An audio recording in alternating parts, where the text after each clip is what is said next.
Well, good afternoon, everybody. I am Michele Irby Johnson, and this is Let's Talk About It. No, it's not. This is Life Matters with Michele. Come on, let's talk about it.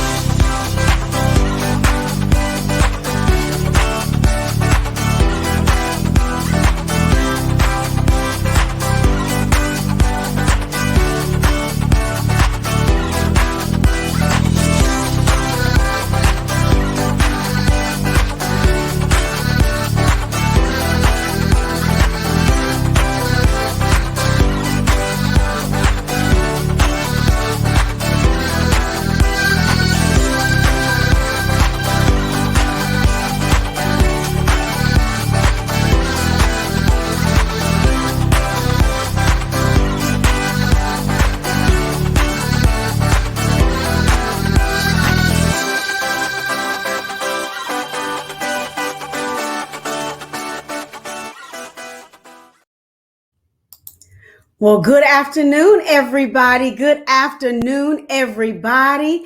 I am Michele Irby Johnson, and I am your host, and this is Life Matters with Michele.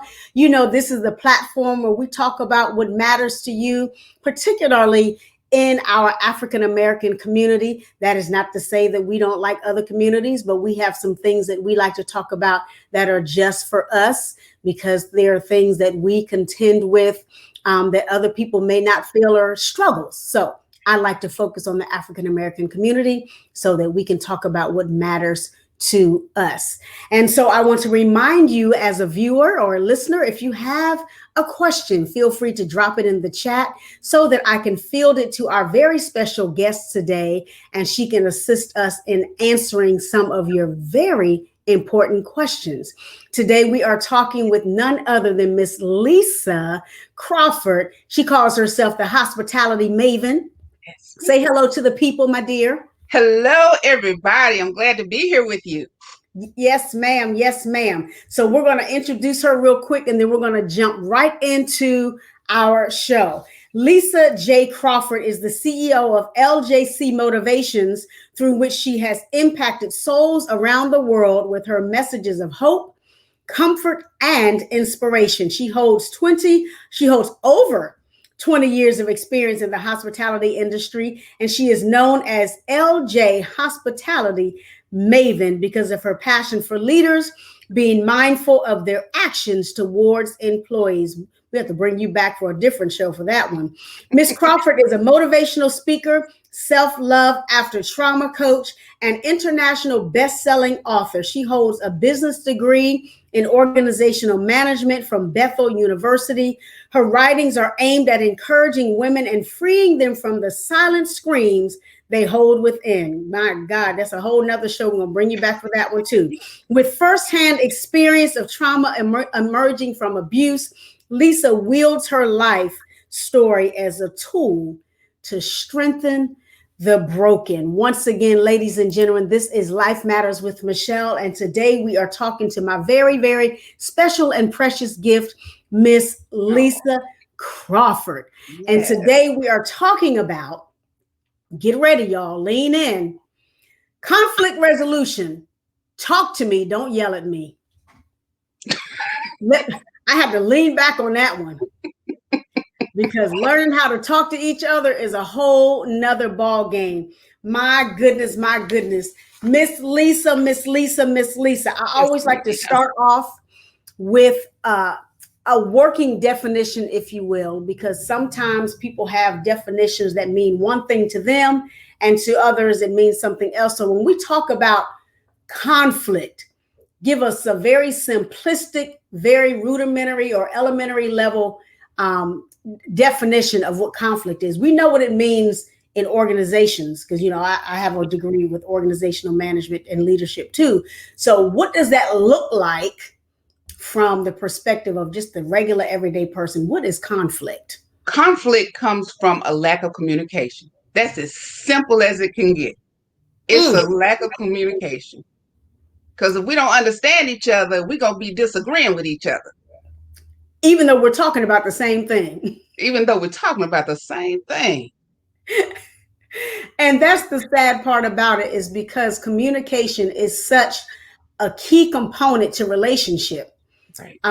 It's necessary. How am I going to know how you're feeling? How am I going to know what you're thinking? How am I going to know what rubs you the wrong way? How am I going to know what gets your gander up, what you're passionate about, if we don't have a conversation? And oftentimes, many of us are not very well versed or lucrative in our language, to Right. the extent that we do not know how to tell people what we want or what we need. That's right. You remember when we were younger in African American community, it's like when you were little, a child is to be seen and not heard. Right. And so with that stigma, with that one verse right there, we grow up as adults not being able to really have a voice. And it takes a lot for you to get a voice. And so you tend to keep things to yourself. And so when you have to communicate with other people, you really don't know how. So one of my techniques when I was growing up was avoidance. I went Mm. around the world and back. I'd walk a country mile just to get away from conflict because I didn't know how to deal with it. Let me tell you something. You just said something right there.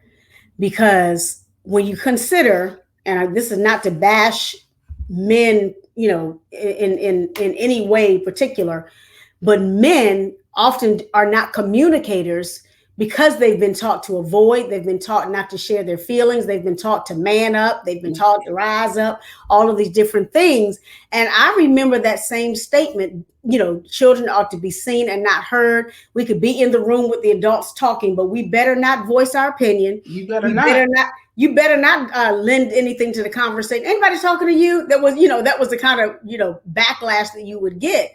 And Right. so I'm so glad that you said that, because a lot of people don't communicate, they avoid.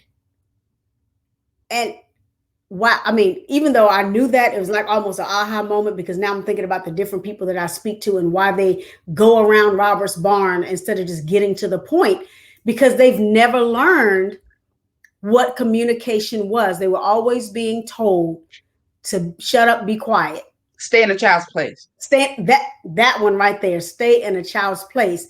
And oftentimes they bring that mentality or that thought process into young adulthood, into adulthood, and now they don't feel as if they have that voice that you mentioned to make an impact in the world, whatever that is. Whatever that is. One thing that I also learned is that in the workplace, this is where I really learned who I was. I allowed someone to make me feel a certain way to where I felt like my voice didn't matter. So I tried to avoid them, but they were my boss. So what I couldn't avoid them. I dealt with their attitudes towards me, and I was dying on the inside, but my mess, nobody knew. Yeah. Nobody knew. So I avoided any kind of contact as much as I could. I just wanted to do what he asked and just keep it moving. But when I shook myself Mm. and I had an epiphany, and I had a moment with the Lord, after I passed out at work twice. Oh my. And that last time, the Lord said, "You need to fix this." It was like I was having an out of body experience. And I said, "I can't." He said, "Yes, you can. Fix it." So when I met with the man again, I said, "Look, man, what you want from me?" And he said, "I want you to do this, this, and this, and I'm like, okay, I don't know how, because we didn't communicate. I was never really trained by him. I was just Mm. stuck over there. So he said, "You don't know how?" I said, "No." He said, "Well, let me show you." So from that point, we learned how to communicate with each other to a point that I became platinum. I became a platinum sales manager, 17% over my goal because of our communication. But prior to that, I paid with my own money to go to a personality training to find out who am I dealing with and how to deal with them so I don't lose my mind. Yeah. And he was a shark and I was a dolphin and some babies. I'm rainbows and butterflies. We can't deal with sharks. So Mm. from that training, I learned when you're dealing with them, you have to do bullet points. They don't care about what the backstory. Mm. So that's how we take care of ourselves. I had to find some self-care for that because I was going down a rabbit hole. Absolutely. Wow, you just said a lot. You said you had to go find out who you were dealing with. And what that put me in the mindset of is the five love languages. If you don't know the language of the person that you're dealing with, and this can be romantic, it could be professional, it could be anything. If you do not know the person with whom you are communicating with, how are you going to make it? How you gonna make it? You absolutely cannot make it if you don't know. You were a dolphin and that your supervisor, whoever it was that you were communicating with, was a shark. And that is very important because let's say for instance in just everyday relationships, not even a work relationship, it can be mother child, it could be, spouses. If you do not realize that your other person is a shark and you are a minnow, and look, I'm just saying because that's They much tearing you more. up every day, They will every tear day. you up with their words, and you will not feel like you have a voice to even say, "I'm hurt. I'm sorry. I'm tired. I want this. I want that." And so I'm glad that you put that out there because a lot of people, particularly in our community, their only way of communicating or their only means of communicating is aggression when they're upset, or they wait until they get to the top of their, I can't take it anymore. And then they explode and people think you're angry. It's like, no, they've been holding it in so So long long. that they didn't have an opportunity to really voice how they felt or feel like they were going to be heard. And Right, so it blows the roof off, right. And when you flip out like that, and I flipped. It took one time. I really lost, and I stepped outside of myself. And this girl, she was that I was talking to. She was my boss at the time, and she was younger than me too. And I was like, "Okay, can you have a seat?" And when I started talking to this young lady, she just was looking at me like I was the boss. I Mm, was so angry. And the first thing people want to say when you lose your cool is, I thought you was in the church. Or I thought you was saved. You have pressed me to a level. And we coming out. We came out, but I didn't have that problem with her anymore. So yeah, because now she understands who you are. right. And let's step even back step back one step. Emotional intelligence is imperative in order for you to have effective communication. Because Come if you on. don't know who you are, how are you going to know if what you're saying is landing in the right place of the person, or if what you're saying is going to be received well? Right. You know what I mean? Yes, I So do.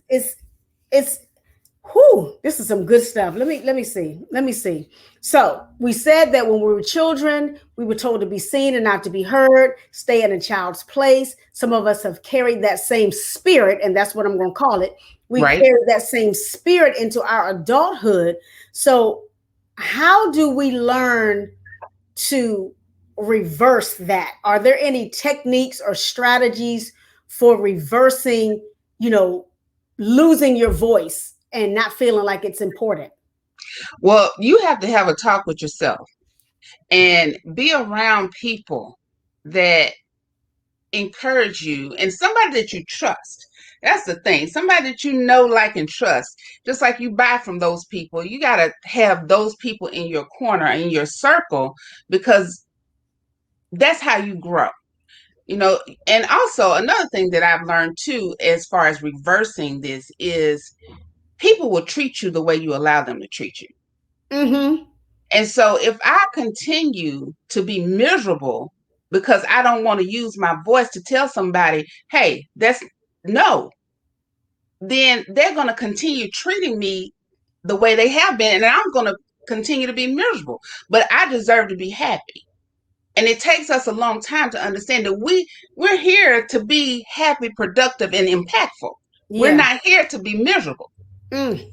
So I had to really shake myself and get to know who I am as a person. I didn't learn that until I learned about the kingdom. Mm, And so completely learned about the kingdom. I'm submerged in it. So now you got to be unshakable. So that's how you have to really reverse it and have a conversation with yourself. Who are you? And that's what I said to myself. I've been through great trauma. I done been broken. If my heart was made of glass, it'd be dust. But mm, because I learned who I am, God just allows me to be able to love and understand people in such a way. My discernment is on point. mm. Not in the love area, but we're in the business area. Hey, hey, discernment, it can be shaped in different areas of your life, long as you Yeah, got discernment, right? I got it, but it ain't shaped good over there. But that's all right. We working on it. But it's okay. If you lend it to the Lord, he'll work on it. He'll And work on so we're talking about conflict. And so conflict is just the inability to communicate. And it. so we have a question from our audience that says, um, how can you tell if a spouse is angry, unhappy, irritated, or trying to bring conflict resolution? Now, this is a good question. Now, this can really be not just for spouses, it can be for business partners, it can be family, because sometimes, because of your communication styles, you're trying to resolve and the other person is being overly sensitive or whatever the case may be. Can you help the people right here? You have to watch their patterns. Mm, So I was married to a man who had no, he didn't have an ounce of ability to resolve conflict outside of yelling mm, and or being quiet. And so the quietness, I just watched him. And when he was still away to himself all the time and didn't have conversation for me, I saw the pattern and I was able to go to him in a way to where, okay, listen, what's going on? What's happening? What do you want to happen here? What do you see happening here? But sometimes he could not even communicate. So to me, you just need to really watch the pattern of it, because if somebody is, what is that word I'm looking for? If they are trying their best to antagonize you and put you in a space over here, you either going to love yourself enough to just kind of either overlook it, or you're going to have to go and use your voice and deal with it. But you got to do it. If it's a man, you got to do it in a calm way, mhm. because we as Black women are known for being what? We're aggressive, but we're not. A lot of us are not aggressive. We get that way when we get pressed, We're frustrated. when we're frustrated, because Mhm. you're not communicating with us. So you done press that red button. Help. You gonna need some help. Right, right. And it's so amazing that you were able to say that, because one thing I always say with my husband, because I had to learn his communication style.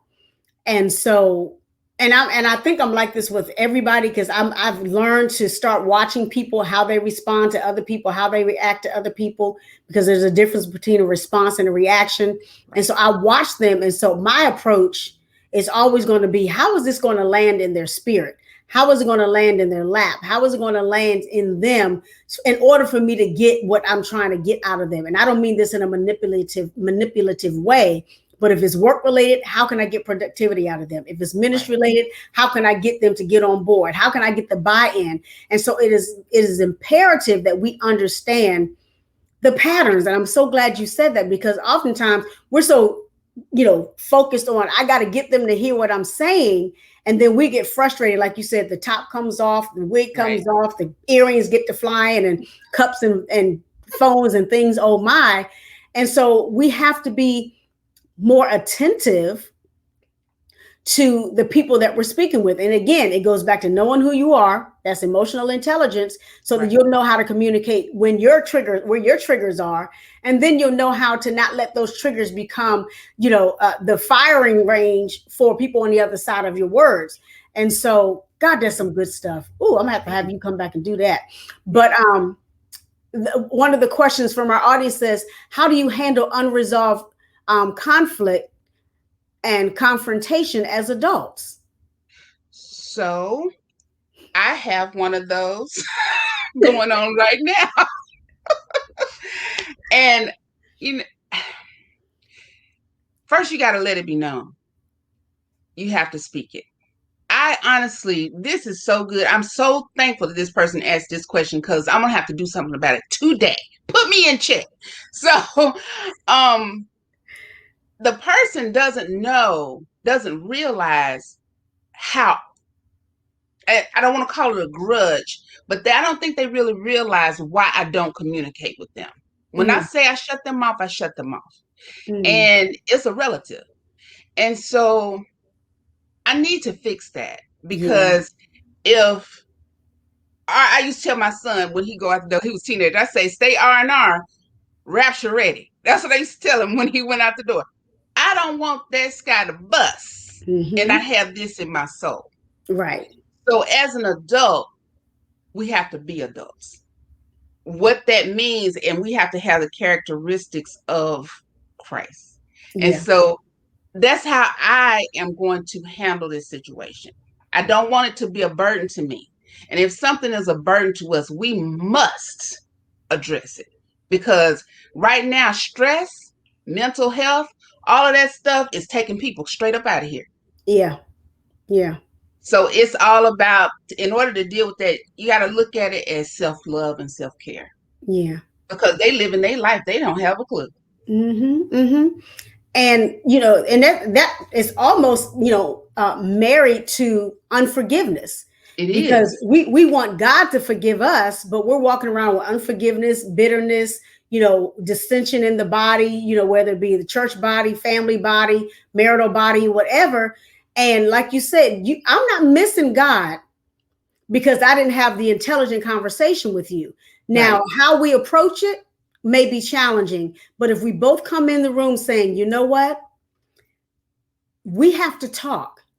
Now we have to keep it fair. We got to keep the boxing gloves off. We have to wait for the other person to finish. You got to lay down ground rules. You When I got was to. when I was teaching conflict resolution, as part of what I learned it, but I was teaching it at the same time, which was really fun. You have to make space for the other person to say what they have to say.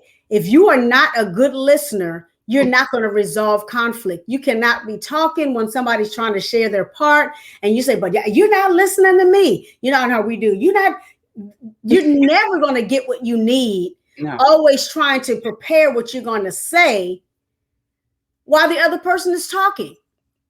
It's not going to work. One thing my husband and I, we have already resigned to the fact, well, I've always been like this and he's always been like this. We don't argue. If there is an issue, I said, okay, these are the ground rules. We don't bring up what happened last week. We don't bring up what happened up last month. We don't bring up what happened 2 weeks ago. If something is bothering you today, I want to hear about it today. Even if you got to Right. take an hour to go breathe in a corner, if you got to take an hour and go ask God to help you with your lips, Holy Spirit, I need you to govern my tongue. Right.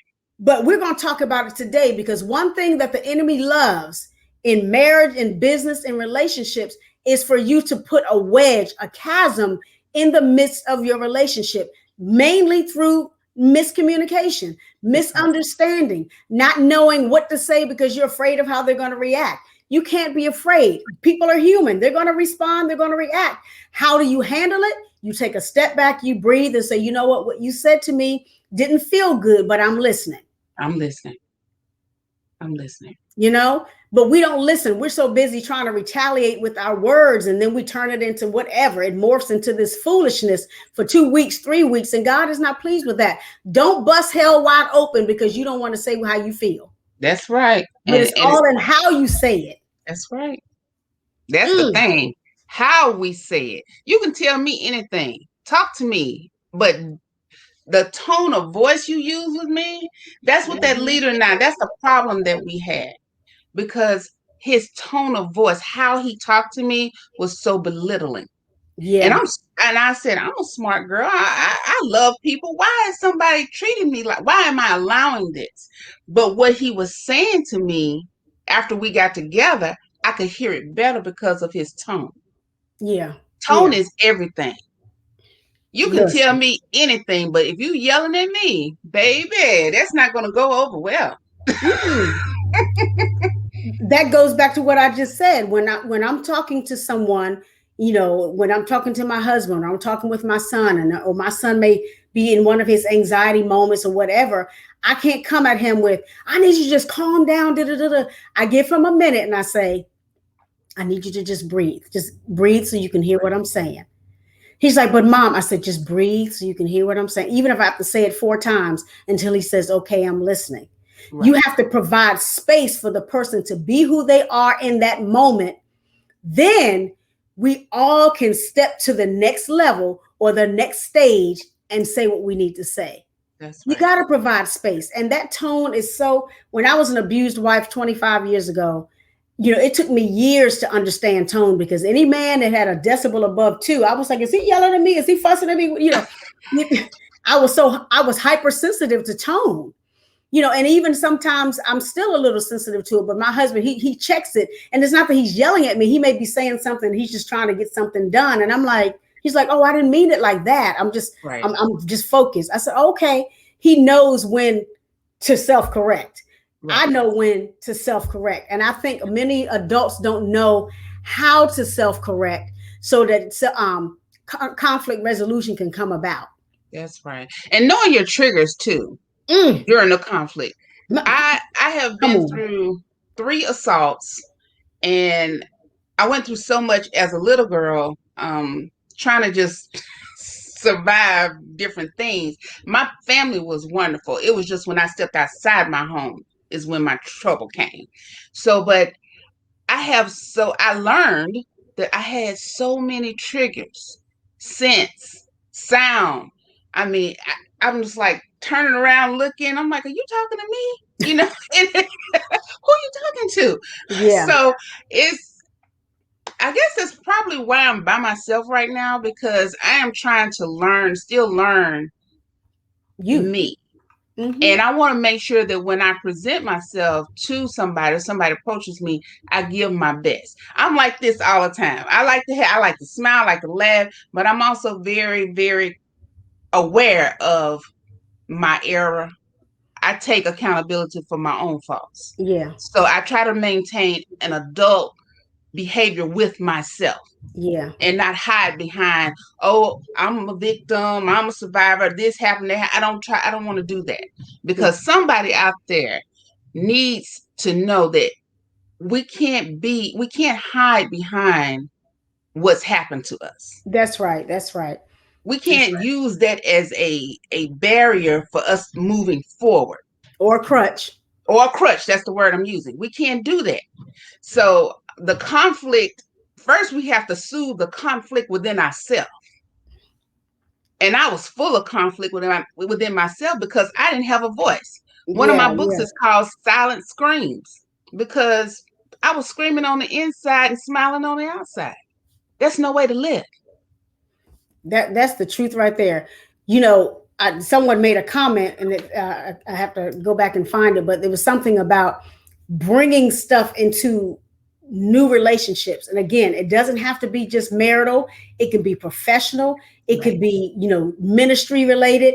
But when you bring that conflicted self into another relationship, you're setting it up for failure, because you are not giving room for the enemy to take what you think is a molehill, making it into a mountain. And then you're trying to figure out, well, nobody likes me, and I don't understand this, and I don't understand that. I'm so glad that you said that you had to deconflict yourself. We are, that's right, Pastor Hunter. We have baggage, but if you don't take time to unpack, now Unpack it. as a counselor, I tell my clients, you got to unpack. Otherwise, you're going to take that Louis Vuitton and that Coach bag into this relationship, and it's going to grow. And then you're going to add to it, a Michael Kors bag. And then you're going to add to it, a Samsonite bag. And then you're trying to figure out why you're so weighed down. You're depressed. You got skin issues. You got health issues. You got high blood pressure. You can't pray. You can't stay. You can't do nothing because you didn't unpack those bags before you walked into this new situation. And That's it's the right. same thing with conflict.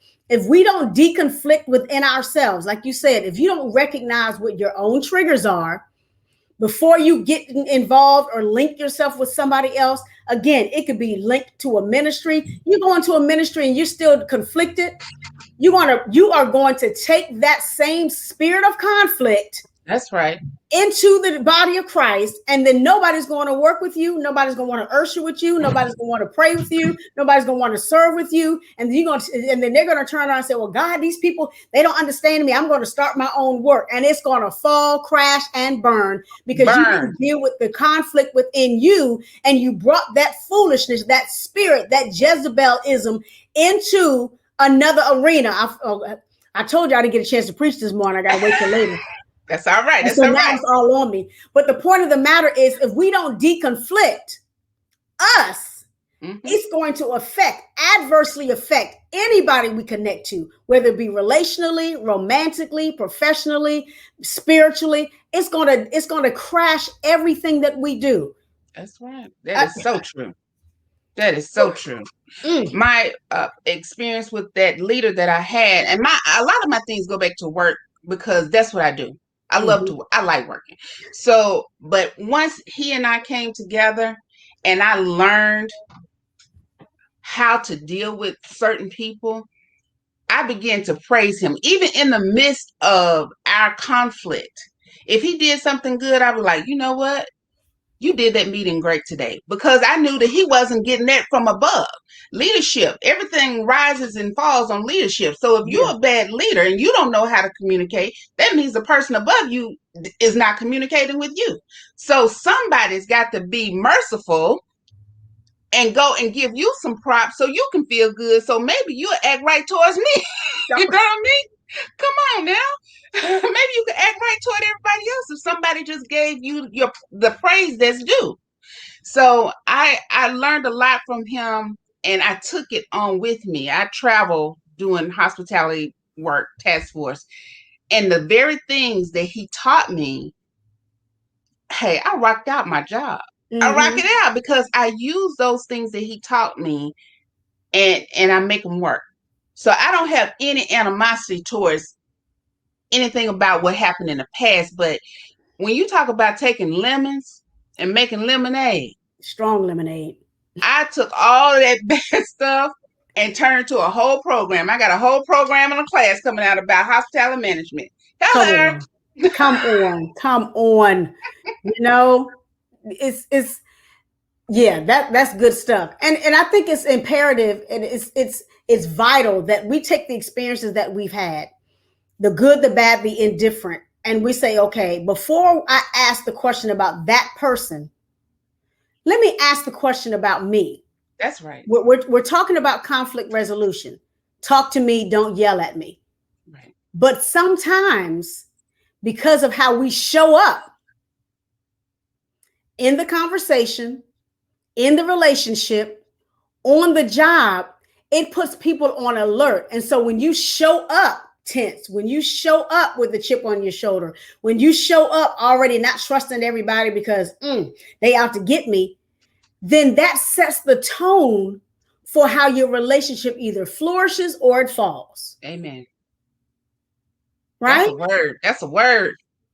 And so I'm feeling it. I'm feeling it right here, because we want so many people. We oftentimes want people to respect us, right?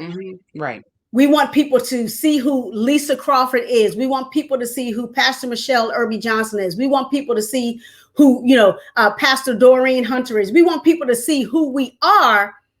But when we walk in the room, if there is what we like to say in the ministry, if there's no prophetic presence with when you walk in the door, people are going to treat you any kind of way because you gave them permission to punish you. That's powerful. Okay, I'm done. That's powerful.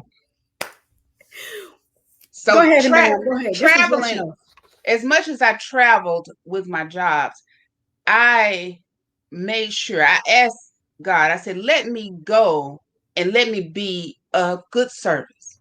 Let me make an impact wherever I go. If there's something wrong, give me a discerning spirit so that I can go to that person in love and subtly make a difference in their perception and in their mindset. So I have been blessed to be able to go everywhere I have worked at one point I lived in 5 states in 10 months.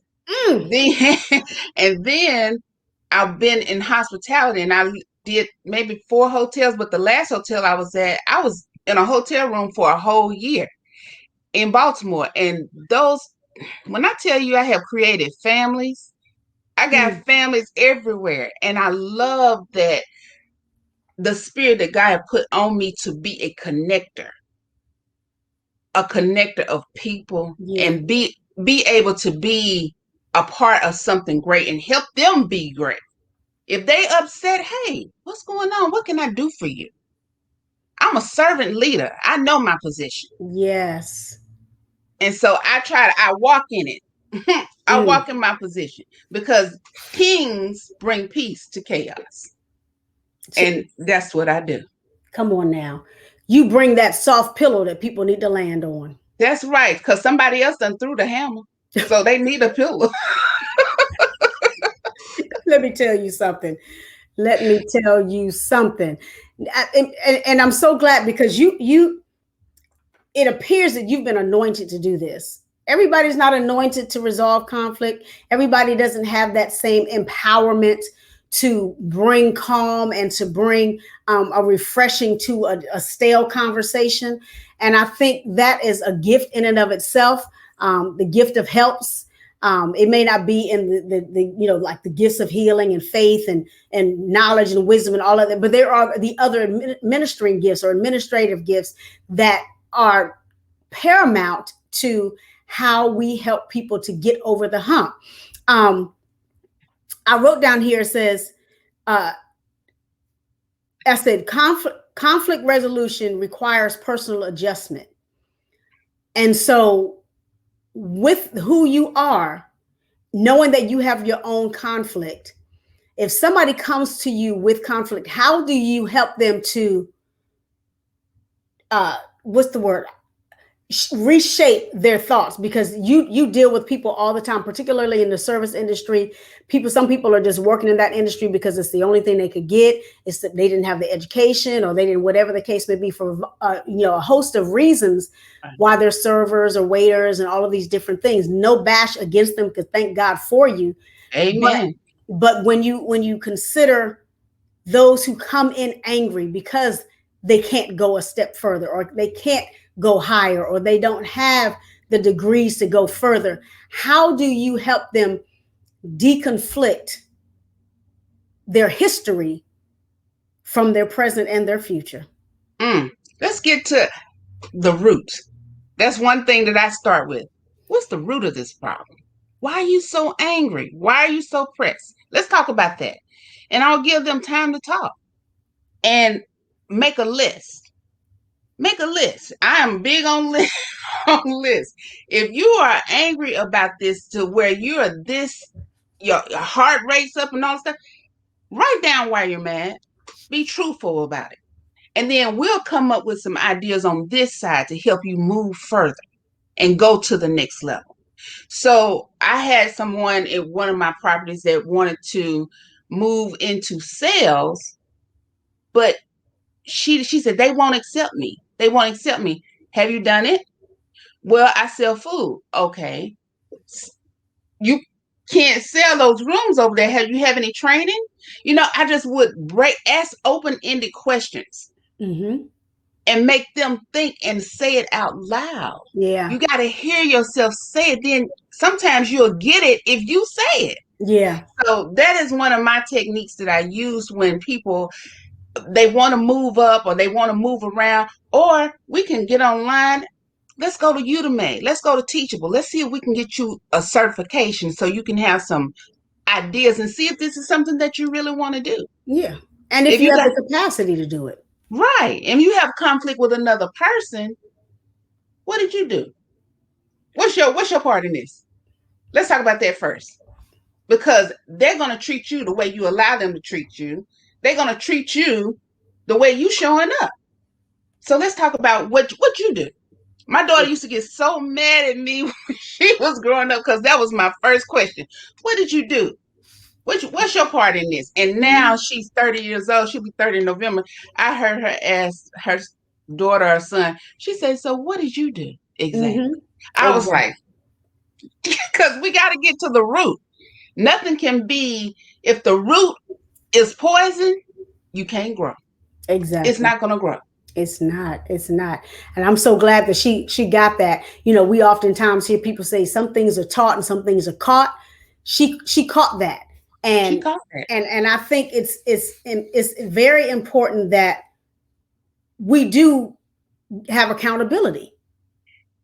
There must be accountability in conflict resolution because Right. no conflict happens just on the side of one.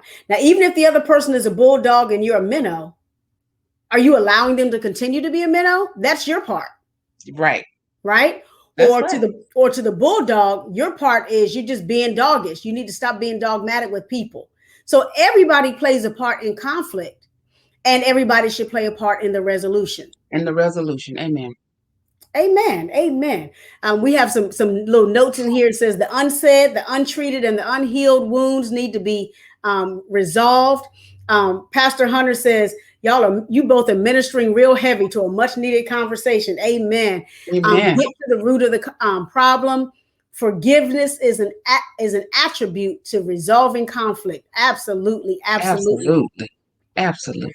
And so let me ask you, when you are aware of conflict,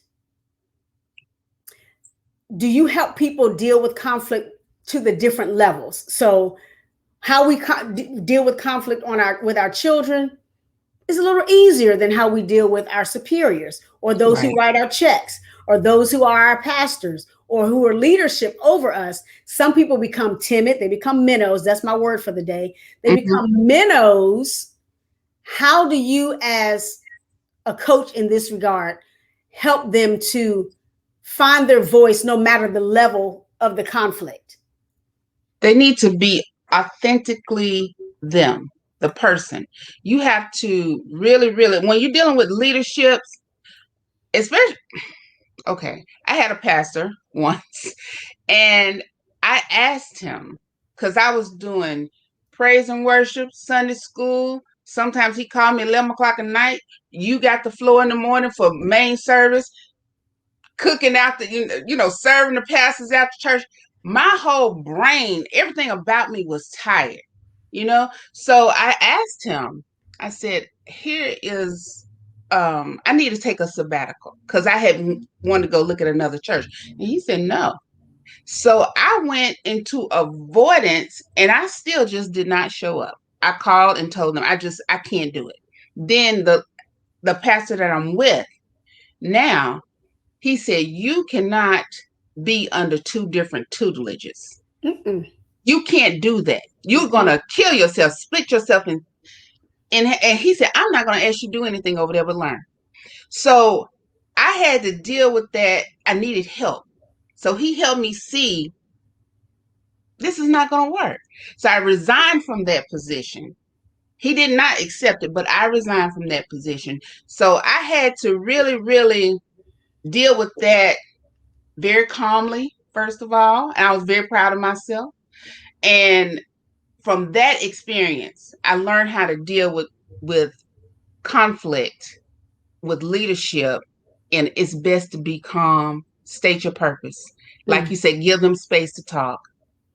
But the teenagers, when it go backwards, the teenagers, when they in conflict and it's going, hey, why these kids these days, they off the chain. So I am like, okay, first thing first, we don't deal with conflict with violence. Right. We don't do that. Let's talk about that first because it's enough of us leaving. Okay, we don't do that. Then you got to be quiet sometime and listen to the other person. Study So to be quiet. that you got to, because when you grow up, how you gonna deal with everybody? You gonna yell at everybody and want to fight and kill everybody? So I'm very bold with the teenagers. Very bold and very Mm. transparent with them. Don't come to me with anything, teenagers, because I will let them know this is how we do it as adults, and you are almost a full grown adult. Yeah. So and there are jails when you get 18, act up. this is your consequence. Uh-huh. So sometimes I have to come from that area. Yeah. Yeah. And the reason I'm asking because we have parents on the line, we have people from different ages and stages in life who,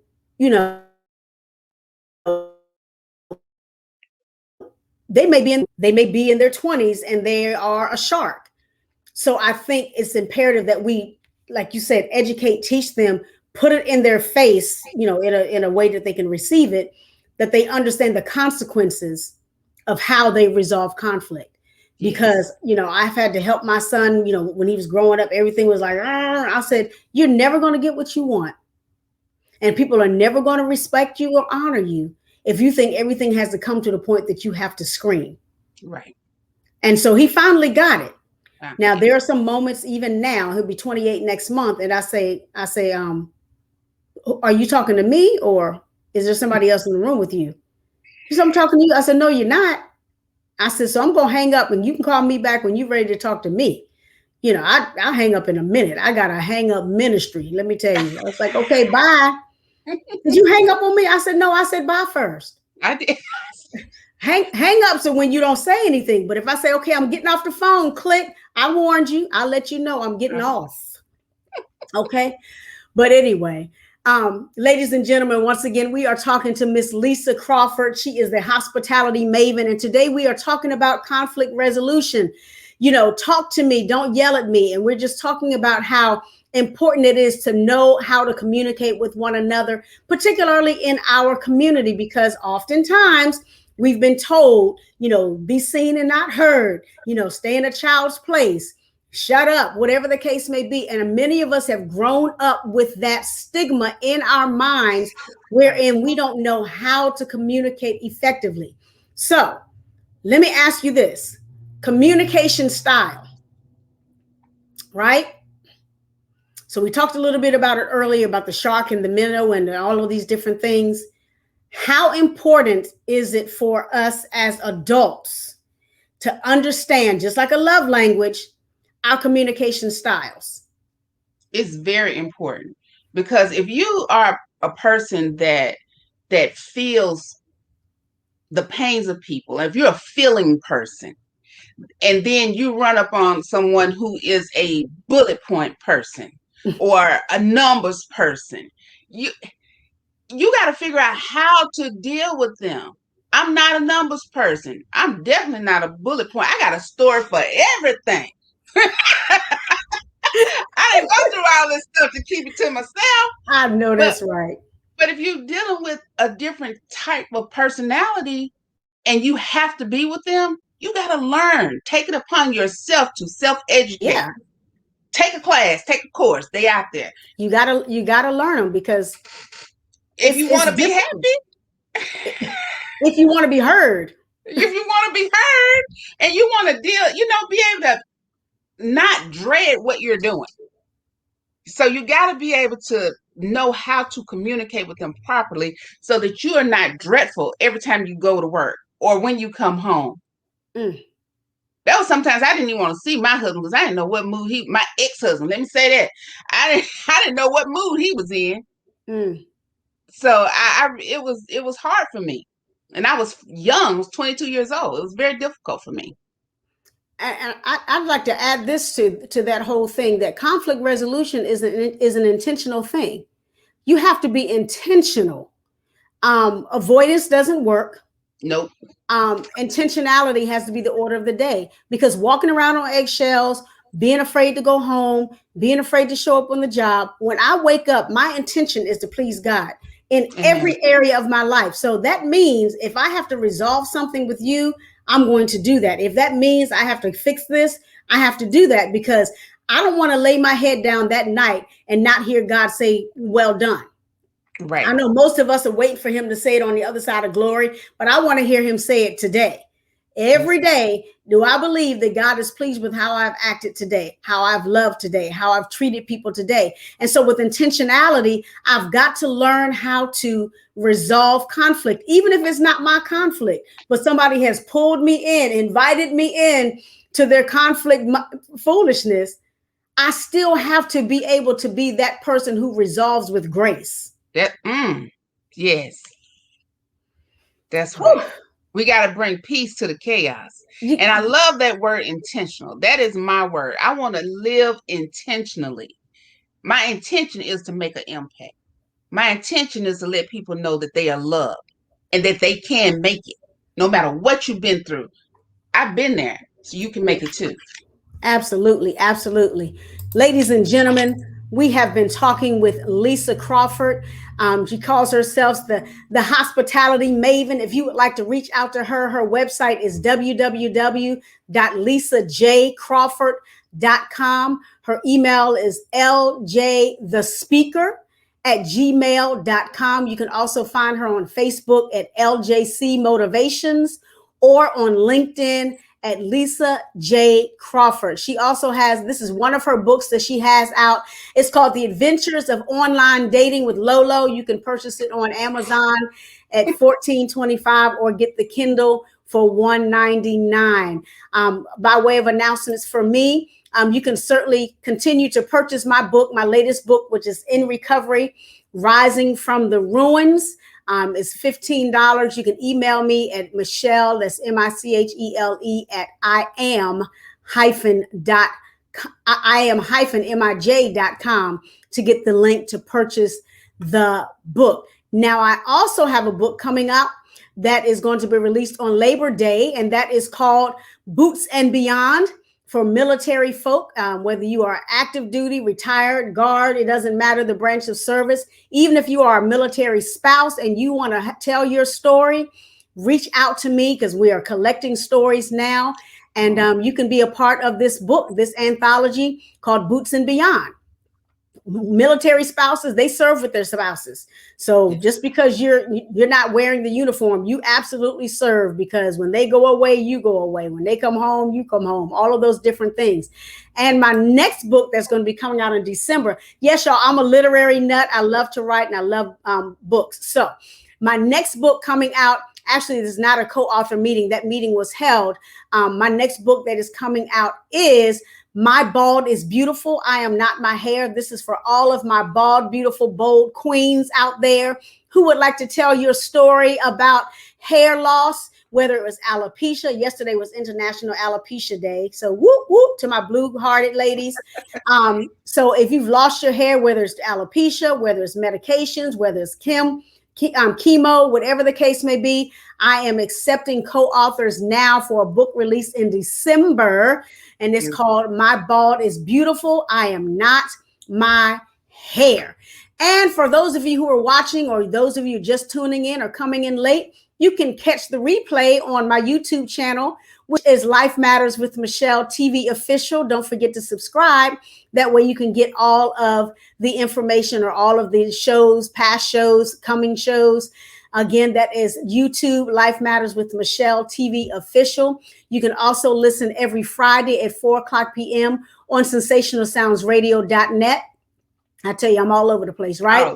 So you can listen to the same show on the Audible side on www.sensationalsoundsradio.net. And I only have 3 seats available for December. I'll be booked up for the year. If you'd like to be a guest on the show for December 2021, I have the first Sunday available, the third and the fourth Sunday available. If that is you, ma'am and or sir, please reach out to me on my website at iam-mij.com/contact us. Phew, that was a lot. Once again, ladies and gentlemen, I tell you, I need 30 minutes for my announcements. Once again, we have been talking to Miss Lisa Crawford. We've been talking about conflict resolution. Talk to me, don't yell at me. In these last moments, my dear sweetheart, can you give us some final thoughts on our topic for today? Self-care is so important. And if there's conflict in your heart, self-care is not around. So take care of you first. And then you'll be able to see clearly, trust yourself, believe in yourself, know who you are, stay in alignment with the kingdom, and you're going to make it.